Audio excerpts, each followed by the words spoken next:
mu'minin alladziina ya'maluna as-salihati anna lahum ajran hasanah. Asyhadu an la ilaha illallah wahdahu la syarika lah. Wa asyhadu anna Muhammadan abduhu wa rasuluhu la nabiyya ba'da. Allahumma shalli wa sallim wa barik ala Muhammad wa ala alihi wa sahbihi wa sallim ajma'in. Amma ba'd. Allahumma Allahumma arhamna bil Qur'an waj'alhu lana imama wa nura wa hudan wa rahmah. Allahumma dzakkirna minhu ma nasina wa 'allimna minhu ma jahilna warzuqna tilawatahu ana al-lail wa atrafan nahar. Amin ya rabbal alamin. Alhamdulillah, ibu peserta tahfidz online dan kakak-kakak pembimbing, eh, semoga semuanya sehat walafiat hingga kini dan tetap bahagia bersama Al-Quran, ya, sebagaimana as-sa'adah, kebahagiaan. Rumah Quran, sa'adah, rumah Quran, kebahagiaan, selalu bahagia bersama Al-Quran, ya. Tidak menjadikan Al-Quran sebagai beban, ya, baik itu sebagai eh, pembimbing maupun sebagai yang dibimbing, ya, baik itu sebagai muallim maupun muta'allim, ya, pengajar maupun pembelajar. Dan dan kita diperintahkannya oleh Rasulullah itu, eh, khairukum man ta'allama al-Qur'an wa 'allama. Ta'allam, eh, belajar, dan alama itu mengajarkan. Jadi baiknya dua-dua profesi itu kita jalani, ya, ya. Itu tidak terpisahkan. Khairukum man ta'allama al-Qur'an wa 'allamahu. Satu rangkaian kata yang tersatukan, ya. Eh, Ta'alam wa 'allama. Tidak boleh ta'alam doang tanpa 'allama, tidak boleh 'allama doang tanpa ta'alam. Jadi duanya harus dilakukan, ya. Selamanya, sepanjang hidup insya Allah, gitu, ya. Karena eh, konten Al-Quran itu sangat banyak, sangat luas, sangat mendalam, seluas samudra yang dikalikan 7, ya, di surat Al-Kahfi. Seluas ilmu Allah, ya. Jadi kalaupun tiap hari kita belajar Al-Quran itu, kita dapatnya cuma setetes dari 7 lautan, gitu, ya. Jadi jangan pernah merasa puas, gitu, dengan kita sudah belajar, kita sudah pernah eh, ngaji, gitu, ya, udah udah hatam, udah dapat sertifikasi, ya. Eh, Ilmu Allah sangat luas, jadi nggak bisa semuanya disertifikasikan, gitu, ya. Dan eh, ya butuh, bukan bukan sertifikasi yang dibutuhkan, tapi jadi eh, eh, interaksi yang utuh menyeluruh melalui tilawah, eh, tahfiz, tafhim, ya, tadabur, kemudian tatbik, pengamalan, ta'alam, mengajarkan, ta'alam belajar, alam mengajarkan, kemudian nanti ada eh, apa namanya, tablik, ya. Tablik itu sama taklim sama, ya. Kemudian terakhir eh, ber, ber, berobat dengan Al-Quran. Apa istilahnya? Hmm. Eh, jadi seperti itu, kita adalah kerjaan yang bukan kerjaan, adalah kegiatan yang eh, jangka panjang, makanya harus disiapkan energi yang jangka panjang, jangan di energi-energi yang yang apa namanya, yang insidental, gitu, ya. Nah, Pak, di surat At-Taubah Allah berfirman, A'udzubillahi minasyaitonirrajim, "Lau kana 'aradan qariba wa safaran qasida lattaba'uka walakin ba'udat 'alaihim syuqqah." Seandainya jarak yang kamu dakwahkan itu dekat, wahai Rasulullah, saya semua orang mengikuti kamu, gitu. Lau kana 'aradan qariba, jaraknya dekat, wa safaran qasida, perjalanannya singkat, jalannya mudah, eh, terhampar karpet merah, gitu, ya. Jalannya tidak berkelok-kelok, tidak ada ranjau, tidak ada duri, maka semua orang akan mengikuti kamu. Walakin ba'udat alaihimus syuqqa. Tetapi jalan kebenaran ini, jalan Al-Quran ini, ba'udat, jauh, alaihimus syuqqah, dan penuh dengan uh, duri-duri, gitu, ya. sesuatu yang tidak mengenakan. Nah, jadi memang perlu disiapkan energi dan mentalitas yang kuat untuk beral-Quran. Nah, yang pada dasarnya Al-Quran sendiri bukan sesuatu yang untuk memberatkan manusia ya. Hmm, iya. Pada dasarnya Al-Quran bukan untuk memberatkan manusia. Sebentar, sebentar.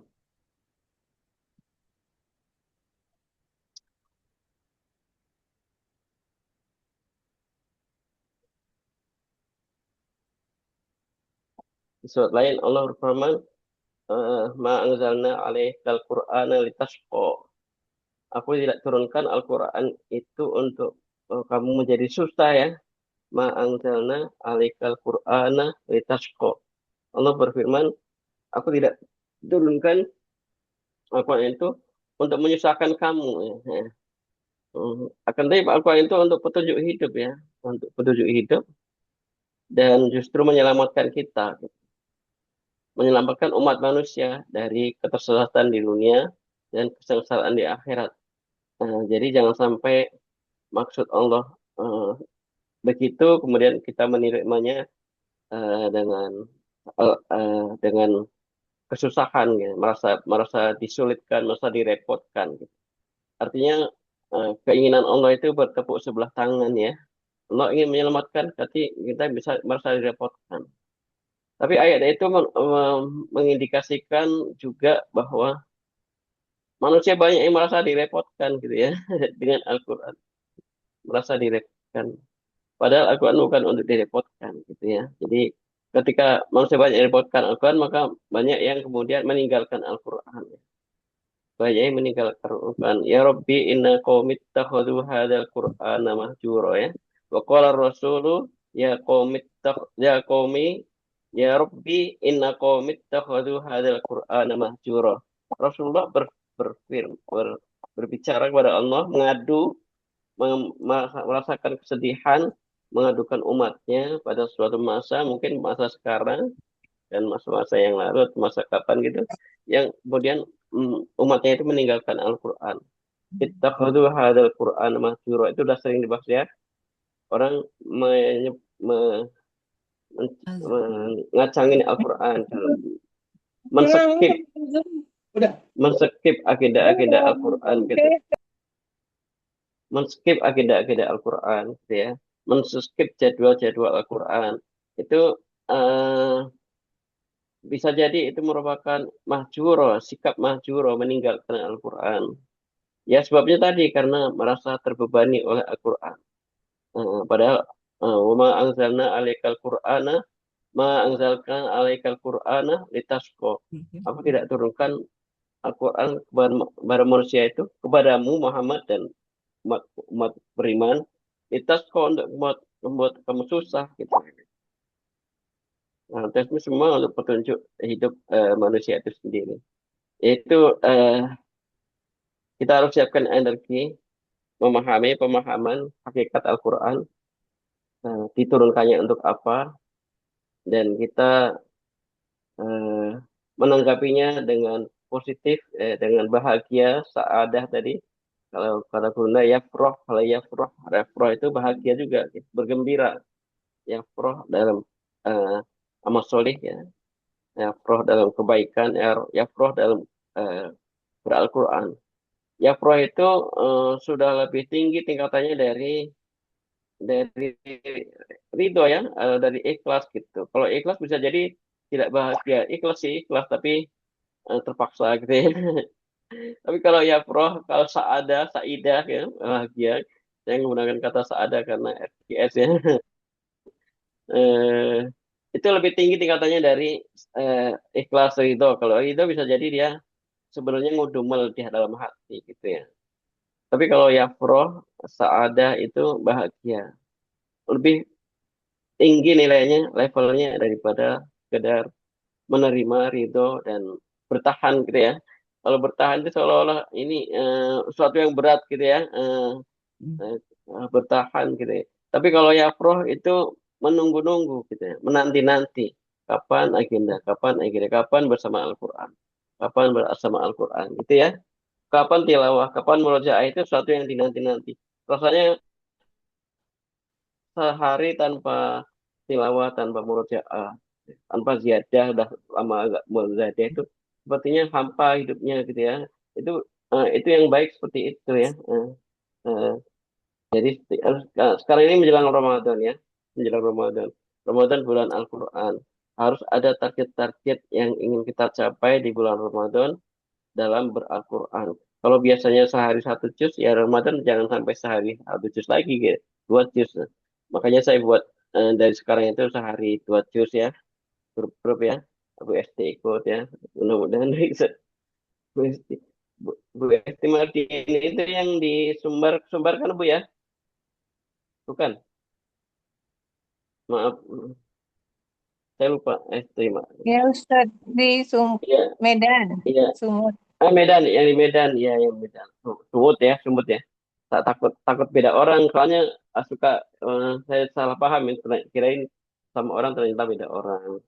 Ya dalam kondisi sulit di Medan semoga dimudahkan ya, tetap komitmen bersama Al-Quran, ngaji, tilawah, dan tahfiz gitu ya.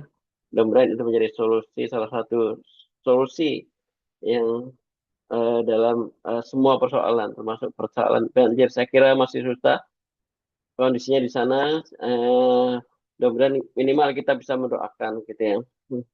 Di bulan Ramadan nanti kita harus punya target yaitu lebih daripada sekarang ya.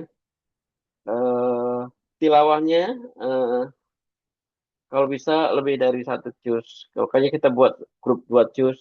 Nanti grup bulan Rajab yang sebentar lagi itu kita akan bikin grup tiga juz ya. Nanti kalau kalau mungkin harapannya nanti bulan Ramadan bisa lima juz. Itulah harusnya yang kita miliki menyambut Ramadan itu bukan dadakan ya, bukan sudah Syakban baru kaget gitu ya. Syakban akhir baru kaget, wah besok minggu lagi Ramadan, belum siap apa-apa. Itu nggak layak seperti itu sebagai mukmin yang baik ya. Jadi jauh-jauh hari bahkan kalau para sahabat itu menyambut Ramadan itu sejak bulan Rabiul Awal ya, 6 bulan sebelumnya. Ya. Eh, makanya eh, makanya amal-amal Ramadannya jadi optimal. Jadi amal Ramadan itu bukan satu-satunya bulan, tapi adalah puncak dari bulan setelah kita mempersiapkan segala sesuatu. Jadi target kita, agenda kita di Ramadan nanti, selain tilawah yang lebih daripada satu juz, kalau bisa dua juz, tiga juz gitu ya, dan komitmen selama panjang bulan. Kemudian di sisi hafalan ini, kalau bisa bisa setoran nih, ya satu satu juz ya. Ada sesi ada agenda satu juz mudah-mudahan ya kejar ya kalau yang nggak bisa satu juz ya udah 3/4 juz gitu ya. Eh, dua setengah juz gitu ya atau berapa surat-surat ya juz 29 misalnya ya U28 nih Bu Dede ya. Setoran sekali duduk maksudnya bukan setoran. Kalau setoran seperti ini biasa berjalan, mudah-mudahan waktunya bisa dikompromikan nanti apakah kiri coba sore, apakah pada taraweh gitu ya. Tapi maksudnya nanti ada agenda nanti Bu Dede tanggal sekian satu orang satu juz gitu. Secara eh, di jadwal yang beda, bukan jadwal kalau kok pekanan gitu. Bukan jadwal pekan. Jadi kan punya target kita sekarang siapkan. Dan dan hafalan Quran kita sangat bermanfaat buat sholat kita, buat Ramadan kita. Nanti bekal sholat tarawih kita, sholat qiyamul lail kita itu dengan hafalan-hafalan kita. Jadi bukan lagi hafalan-hafalan lama yang juz 30, yang surat-surat pendek. Eh, Bukan nggak boleh, itu boleh. Cuma Al-Quran itu juznya banyak ya, suratnya banyak. Jadi harus variasi sebagaimana Nabi Muhammad itu juga Rasulullah SAW baca suratnya bervariasi gitu. Jadi eh, dan sholat yang terbaik itu adalah yang lama berdirinya ya. Lama berdirinya karena bacaan suratnya panjang gitu ya. Dan targetkan nanti surat-surat yang kita hafal itu untuk bacaan sholat malam kita di bulan Ramadan. Bayangkan kalau kita bacanya juz-juz 29, juz 28 gitu ya, surat Yasin gitu. Surat kita lebih baik daripada sekedar surat-surat yang pendek-pendek ya. Karena surat yang terbaik itu surat yang terbaik itu surat yang lama berdirinya, karena suratnya panjang. Baik, itu ibu-ibu sekalian, kita sudah ngomongin Ramadan ya. Eh, eh, udah telat seharusnya. Sekarang bulan sebelum Rajab apa? Jumatil awal, Jumatil akhir ya, Jumatil akhir. Rabiul awal, Rabiul akhir, Jumatil awal, Jumatil akhir, Rajab, Syakban ya. Rajab itu tanggal 21 katanya, nih, 21 Desember. Nah, itu bulan haram ya, bulan haram itu bulan mulia ya, sama dengan bulan Dzulqa'dah, Dzulhijjah, eh, bulan Rabiul apa lagi? Bulan Rabiul awal ya, satu lagi ya. Dzulqa'dah, Dzulhijjah, Muharram, Muharram, Dzulqa'dah, Dzulhijjah, Muharram itu 3 bulan haram yang berturutan. Satu lagi yang loncat bulan Syakban. Nah, bulan-bulan mulia yang harus kita isi amalan yang lebih dari biasanya. Kayak kita persiapkan bulan Rajab dari sekarang untuk mempersiapkan bulan Ramadan 1447 yang lebih baik. Demikian, Assalamualaikum warahmatullahi wabarakatuh. Ada